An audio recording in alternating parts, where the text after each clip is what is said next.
राधे राधे। माताओं और बहनों, आप सभी को अखंड सौभाग्य, प्रेम, समर्पण और सुहाग के सबसे बड़े तथा पवित्र पर्व वट सावित्री व्रत की ढेरों शुभकामनाएं और बहुत बहुत बधाई। भक्तों, आज मैं आपके लिए एक बहुत ही खास, अत्यंत महत्वपूर्ण, विस्तृत और ज्ञान से भरा हुआ वीडियो लेकर आया हूं। सनातन धर्म में महिलाओं के लिए कई व्रत बताए गए हैं, लेकिन पति की लंबी आयु और सुखी दाम्पत्य जीवन के लिए वट सावित्री व्रत का स्थान सबसे ऊंचा और सर्वोपरि माना गया है। यह सिर्फ एक व्रत नहीं है, बल्कि यह एक पत्नी के अपने पति के प्रति अटूट प्रेम और विश्वास का वह प्रतीक है, जिसने साक्षात मृत्यु के देवता यमराज को भी अपना फैसला बदलने पर मजबूर कर दिया था। आज के इस विशेष वीडियो में हम बहुत ही गहराई और विस्तार से समझेंगे कि वर्ष 2026 में वट सावित्री का पावन व्रत आखिर किस दिन रखा जाएगा। पूजा अर्चना करने का एकदम सटीक और शुभ मुहूर्त क्या है, और सबसे अहम बात यह है कि इस साल वट सावित्री के दिन ही शनिवार पड़ रहा है, जिसके कारण शनि जयंती का जो एक बहुत ही दुर्लभ और चमत्कारी महासंयोग बन रहा है, उस पावन अवसर पर आपको कौन से अचूक और गुप्त उपाय करने चाहिए। इसके साथ ही हम वट सावित्री की वह पावन और भावपूर्ण कथा भी पूरे विस्तार से सुनेंगे, जिसके बिना यह महान व्रत सर्वथा अधूरा और निष्फल माना जाता है। इसलिए मेरा आप सभी से विनम्र अनुरोध है कि इस वीडियो को बिना स्किप किए प्रारंभ से लेकर अंत तक पूरा जरूर देखें, ताकि पूजा की कोई भी महत्वपूर्ण जानकारी आपसे छूट न जाए और आपके मन में चल रहा सारा भ्रम हमेशा के लिए दूर हो सके। सबसे पहले बात करते हैं वट सावित्री व्रत 2026 की एकदम सही तारीख और शुभ मुहूर्त के बारे में, क्योंकि इस बार भी तिथियों के हेरफेर को लेकर सुहागिन माताओं और बहनों के मन में काफी असमंजस और दुविधा की स्थिति बनी हुई है। कोई 15 मई को व्रत रखने की बात कह रहा है, तो कोई 16 मई को एकदम सही बता रहा है। वैदिक पंचांग की एकदम सटीक गणना और ज्योतिष शास्त्र के अनुसार ज्येष्ठ माह की अमावस्या तिथि की शुरुआत 15 मई 2026 को शाम 7:41 से ही हो जाएगी और इस पावन तिथि का समापन अगले दिन यानी 16 मई 2026 को शाम 4 बजे होगा। जैसा कि हम सभी भली भांति जानते हैं कि हमारे हिंदू धर्म की सभी पुरानी और वैदिक मान्यताओं में उद्या तिथि को ही सबसे मुख्य, पवित्र और प्रमाणिक माना जाता है, यानी जिस तिथि में भगवान सूर्यदेव के प्रथम दर्शन होते हैं और दिन की शुरुआत होती है। कोई भी उपवास या त्योहार उसी दिन मनाया जाता है।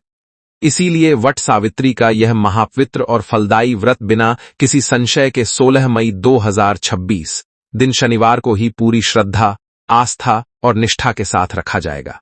16 मई की सुबह सूर्योदय होने के बाद से लेकर दोपहर होने से पहले तक का समय माता सावित्री और वट वृक्ष की पूजा के लिए सबसे उत्तम, फलदायी और श्रेष्ठ रहेगा।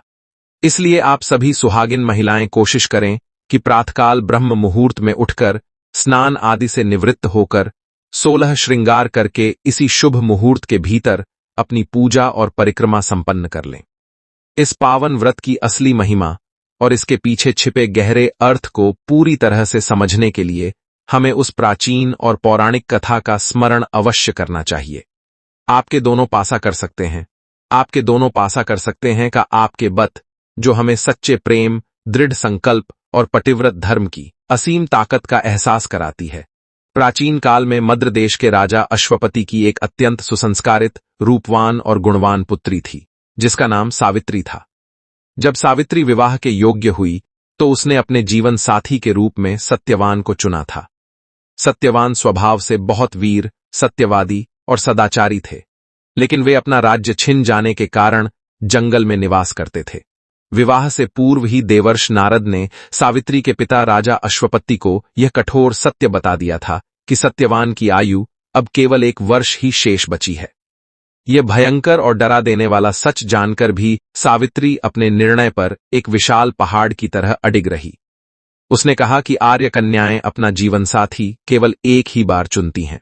सत्यवान से पूरे विधि विधान के साथ विवाह करके वह राजमहलों के सारे सुख त्याग कर उस घने जंगल में अपने अंधे सास ससुर की दिन रात सेवा करने लगी और एक आदर्श पत्नी की तरह अपना जीवन बिताने लगी। जब सत्यवान की मृत्यु का वह मनहूस दिन एकदम करीब आया, तो सावित्री ने आने वाली विपत्ति को भांपते हुए 3 दिन पहले से ही अन्न जल त्याग कर अत्यंत कठोर उपवास शुरू कर दिया। जिस दिन सत्यवान की मृत्यु होनी तय थी, वे सुबह सुबह अपने माता पिता के लिए लकड़ियां काटने और फल लाने के लिए जंगल की ओर गए। किसी अनहोनी की गहरी आशंका से सावित्री भी उनके साथ जंगल में चली गई। लकड़ी काटते समय अचानक सत्यवान के सिर में भयंकर और असहनीय दर्द उठा और वे एक विशाल वट वृक्ष यानी बरगद के पेड़ के नीचे सावित्री की गोद में अपना सिर रखकर लेट गए। और कुछ ही पलों में देखते ही देखते उनके प्राण पखेरु उड़ गए। तभी वहां साक्षात मृत्यु के देवता यमराज अपने भयानक स्वरूप में प्रकट हुए और सत्यवान के प्राणों को अपने पाश में बांधकर दक्षिण दिशा की ओर यमलोक ले जाने लगे।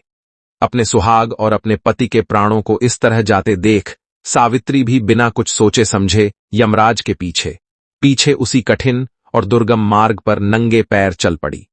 यमराज ने सावित्री को बहुत समझाया, उसे उस रास्ते के भयंकर कष्टों का वास्ता दिया, उसे डराया और वापस लौट जाने को कहा। लेकिन वह एक पतिव्रता स्त्री थी और अपने प्रण से एक कदम भी पीछे नहीं हटी। सावित्री ने यमराज से कहा कि जहां मेरे पति जाएंगे, जहां वहीं मेरा भी स्थान है। सावित्री के इस अखंड पतिव्रत धर्म, उसकी अपार हिम्मत और धर्म ज्ञान से भरी गूढ़ बातों से अत्यंत प्रसन्न होकर यमराज ने अंततः हार मान ली और उन्हें कोई भी 3 वरदान मांगने को कहा। लेकिन शर्त यह रखी कि वह सत्यवान के प्राण नहीं मांग सकती। अपनी तीक्ष्ण बुद्धि का प्रयोग करते हुए सावित्री ने पहले वरदान में अपने अंधे सास ससुर की आंखों की खोई हुई रोशनी और उनका छिन चुका पूरा राज्य वापस मांग लिया। दूसरे वरदान में उसने अपने पिता राजा अश्वपति के लिए 100 वीर पुत्र मांगे ताकि उनका वंश आगे बढ़ सके। इसके बाद तीसरे वरदान में उसने बड़ी ही चतुराई और बुद्धिमानी से सत्यवान से ही 100 तेजस्वी पुत्रों की माता बनने का वरदान मांग लिया। यमराज ने प्रसन्नता में बिना सोचे समझे तथास्तु कह दिया। लेकिन वरदान देने के तुरंत बाद उन्हें यह एहसास हुआ कि वह सावित्री को सदा सुहागिन रहने और सत्यवान से ही पुत्रवती होने का वरदान दे चुके हैं, और सत्यवान के बिना सावित्री भला पुत्रवती कैसे हो सकती है।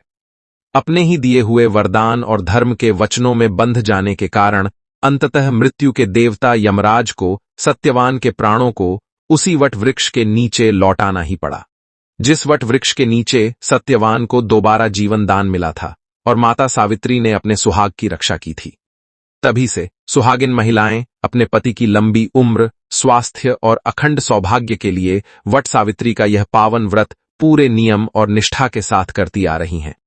अब माताओं और बहनों, मैं आपको उन अत्यंत अचूक, चमत्कारी और ढेरों नए उपायों के बारे में विस्तार से बताता हूं, जिन्हें इस बार के वट सावित्री व्रत और शनि जयंती के अद्भुत महासंयोग पर करने से आपके जीवन और आपके घर परिवार की हर बड़ी परेशानी हमेशा के लिए दूर हो जाएगी।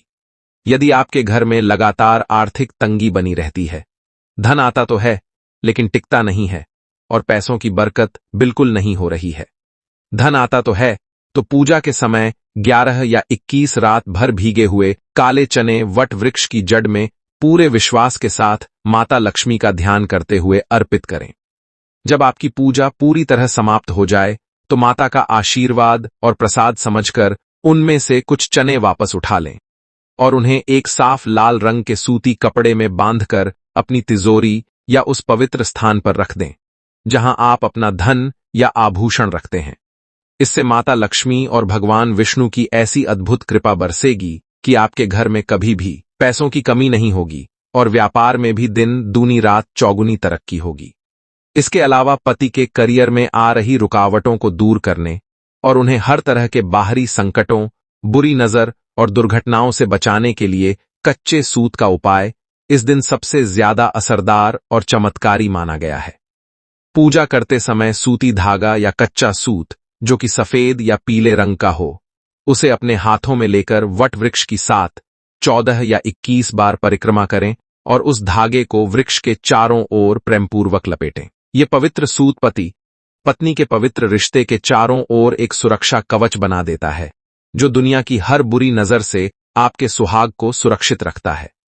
जैसा कि मैंने पहले भी बताया कि इस बार शनिवार होने के कारण शनि जयंती भी है, तो जिन लोगों के काम बनते अन मौके पर एकदम से बिगड़ जाते हैं या जिनके पति के जीवन में बहुत ज्यादा संघर्ष चल रहा है। कोर्ट कचहरी के चक्कर लगे हुए हैं। वे सुहागिन महिलाएं पूजा के समय वट वृक्ष की जड़ में थोड़ा सा साबुत काला तिल अवश्य चढ़ाएं और वहां पर सरसों के तेल का एक बड़ा दीपक जरूर प्रज्वलित करें। इससे शनिदेव की साढ़े साती और ढैया के जितने भी अशुभ प्रभाव होते हैं वे तुरंत शांत हो जाते हैं। शनिदेव अत्यंत प्रसन्न होते हैं और रुके हुए काम बहुत ही तेजी से पूरे होने लगते हैं।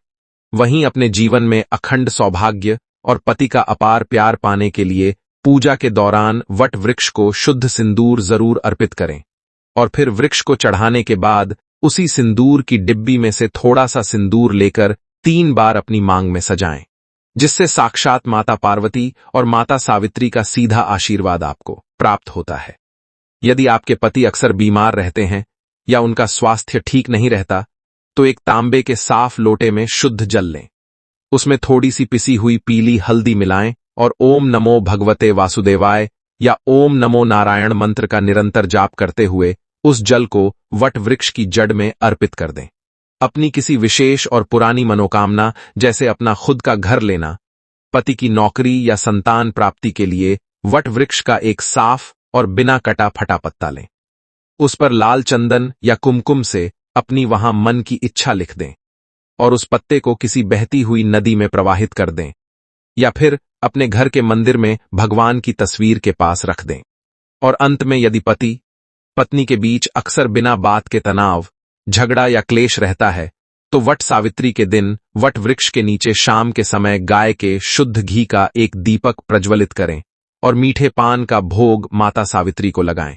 इससे दाम्पत्य जीवन की सारी कड़वाहट दूर हो जाती है और रिश्तों में अपार प्रेम और मिठास घुल जाती है। प्रिय दर्शकों, मुझे पूरी उम्मीद और पूरा विश्वास है कि एस्ट्रो केपी चैनल पर दी गई यह विस्तृत, गहरी और ज्ञानवर्धक जानकारी आपके जीवन में बहुत काम आएगी। इन बताए गए सभी उपायों को बिना किसी शंका के एकदम सच्चे मन और शुद्ध भावना से करने से भगवान श्री हरि विष्णु, देवों के देव महादेव, सृष्टि के रचिता ब्रह्मा जी, न्याय के देवता शनिदेव और माता सावित्री आपकी और आपके पूरे परिवार की सभी मनोकामनाएं अवश्य पूर्ण करेंगे। वट सावित्री का यह पावन दिन केवल उपवास रखने का नहीं है, बल्कि अपने भीतर त्याग, समर्पण और विश्वास की उसी भावना को जगाने का दिन है जो माता सावित्री के हृदय में थी।